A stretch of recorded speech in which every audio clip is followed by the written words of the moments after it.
তো হাই বন্ধুরা, আবার সেই ঈগল পাখি নিয়ে চলে এলাম আপনাদের সামনে। তো দেখুন ঈগল পাখিটি কেমন খাচ্ছে। তো ওকে একটি মাছ ধরে নিয়ে এনে দিয়েছি। মাছটিকে কীভাবে ছিঁড়ে ছিঁড়ে খাচ্ছে দেখুন।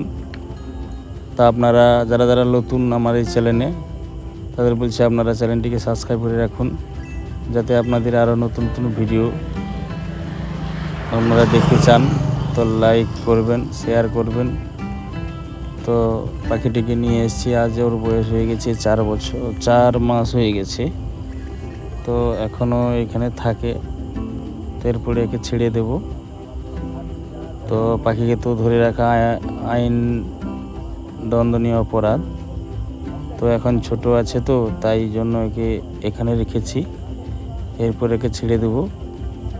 তো আপনারা দেখতে থাকুন পাখিটা কেমন হবে। আমার দিকে দেখছি, দেখুন মাছটি পেয়ে পাখিটা খুবই আনন্দিত, কারণ ওকে খুবই খিদা লেগেছিল।